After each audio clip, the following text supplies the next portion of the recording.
salaamaaleykum maa ngi nuyu ñëpp di ziar ñëpp di màggal ñëpp di ñaanal ñëpp jaamam. J'aimerais faire aujourd'hui une toute petite intervention par rapport ak stade olympique bi nga xam ne dañ koy tabax Diamniadio et que son coût avoisine 150 milliards de nos francs. Je me dis que c'est bien beau Sénégal am ay infrastructures yoo xam ne dafay mucc ayib. C'est salutaire te dañ ko war a am ci jamono juñ toll dañ ko war a am maanaam ci jamono juñ jëm pour changer xar kanamu Sénégal mais au jour d'aujourd'hui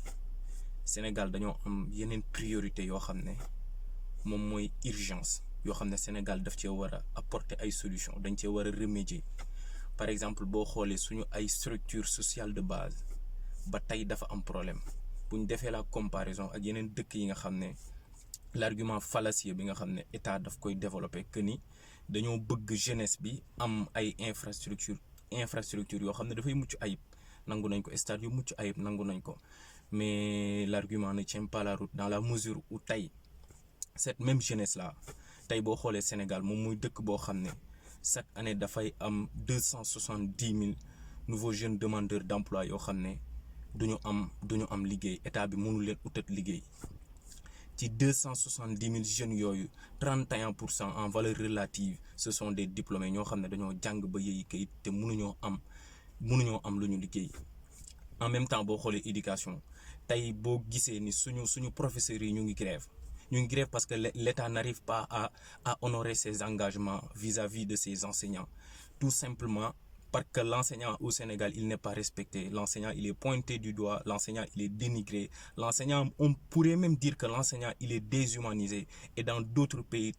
enseignant figure d'autorité là, parce que l'enseignant, c'est lui en réalité qui est à la genèse de toute construction et à la porte en réalité de tout changement. Enseignant ci yeneen dëkk dañ ko honoré mais boo ñëwee Sénégal da ngay gis ni ça fait défaut ba ay xale sax suñu ay ñooñ maanaam dañuy jàpp ay enseignant di leen duma. Au-delà de ça boo jéggee ci loolu tey ñu nekk Sénégal benn dëkk boo xam ne ci système éducatif ba tey maanaam fonk ñu jàng ba da ngay gis ni maanaam 54% ci suñu population ils sont analphabètes mënuñu jàng école mënuñu jàng français mënuñu jàng arabe olof naka noonu muy mën ak keneen kon bu ñu nekkee ci dëkk yooyu am na ay dépenses de prestige yoo xam ne daanaka mën naa xaar boo jugee ci loolu da ngay dem ci santé tey boo xoolee Sénégal dëkk yu bari am na dëkk yu bari gynécologue amu fa. te dañoo am déficit bu colossal ci li nga xam ne moom mooy ay sage-femme boo xoolee Sénégal bis bu nekk am na ñeenti jigéen yoo xam ne dañuy ñàkk seen bakkan lan moom moo ko waral maanaam manque de soins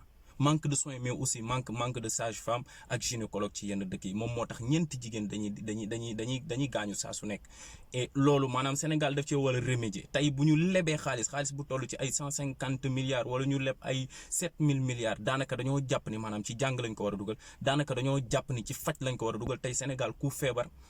boo amul xaalis doo faju effectivement ñi ñu jiite moom ñooñu ci biti la ñuy fajoo ñooñu waxatuñ leen mais baadoola bi la ñuy wax doomu baadoola bi nga xam ne maanaam lépp loo xam ne tey par exemple état bi da koy def rek pour mun koo nësaxal rek daf koy def kon tey am na dëkk yoo xam ne buñ ci nekkee en particulier Afrique effectivement am ay infrastructure baax na l'argument bi ngeen xam ne da ngeen koo développer et l'argument il ne tient pas la route c'est un argument fallacieux voire même loufoque parce que da nga koy gis tey mënoo taxaw ne Sénégal dañoo bëgg a am stade bu mel ni stade de France dañoo bëgg am stade bu mel ni stade yi nga xam ne Macky Sall wala le président daf ko gis en Russie effectivement mën nañ ko am mais dëkk yooyu ngay gis dañoo satisfaire ses besoins sociaux de base maanaam nit ñi bu ñu xiifee dinañ lekk nit ñi bu ñu xale yi dinañ jàngi maanaam bu ñu feebaree dinañ faju te tey seen jàng maanaam dañ ko teg par exemple ci benn niveau boo xam ne mu am benn qualité boo xam ne dafa mucc ayib ñooñu dañoo satisfaire loolu ba pare pour mën a dem ci yeneen dépense de prestige tey mënuñoo jël ci suñu xaalis lépp suñu xaalis dugal ko ci ay stade yoo xam ne carrément par exemple ay yeneen ak yeneen ay terre da nga ko fi gis par rapport ak coût bi ñu annoncé tey lii nii annoncé nañ ñu ne 150 milliards la terre annoncé nañ ñu fi par exemple ci 57 kilomètres ñu ne ñu par exemple 563 milliards de nos francs lañ koy construire jusqu'au jour jusqu'au jour d'aujourd'hui tey kenn mënu la wax le coût réel du TER chaque jour day gën di yokk par exemple te mënaguñ cee jëriñoo inauguré nañ sax benn infrastructure boo xam ne par exemple pareegul tey Sénégal nit ñi tey bu ñu nekkee ci dëkk yoo xam ne dañu mel ni Afrique dañu mel ni Sénégal dañu mel ni continent boo xam ne dafa mel ni Afrique maanaam peuple bi ñoom ñoo war a acculer seen ay dirigeants ba mën a diriger en réalité ba mën a diriger seen feuille de route te tey maanaam loolu noonu ça fait défaut moom moo tax ñu nekk ci dëkk yoo xam ne dañuy jàpp ay Guy Marius Sagna quelqu'un qui se bat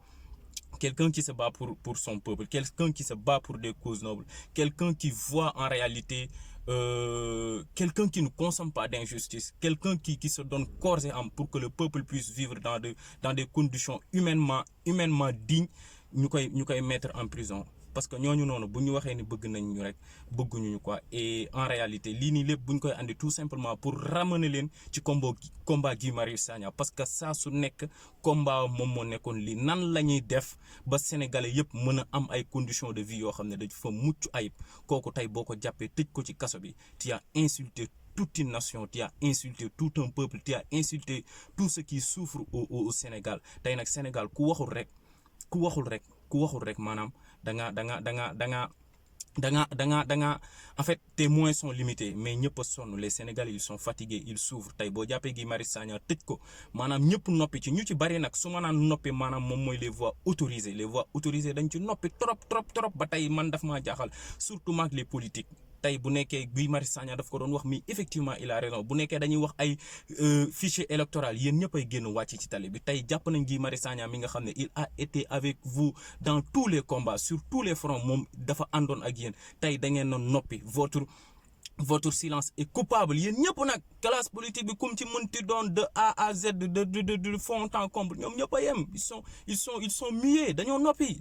te waruñu noppi ñoom ñoo waroon imposer la libération de Guy Marius Sagna ngeen def seen ay dialogue politique ku ci bokk ak ku ci bokkul ki bokk ci dialogue politique bi ak ki ci bokkul chaque jour que jëfe ku ci leader politique rek même boo génnul nga wax sax waroon ngaa def ci sa page Facebook un texte boo xam ne maanaam da ngay marquer sa empathie ak sa sympathie ak li ñu jàpp Guy Marius Sagna et exige ko boo amee des voies et des moyens pour faire porter le combat ailleurs dans le continent africain ou bien ailleurs même dans le monde nga porter ce combat pour que ñu mën a libérer Guy Marius Sagna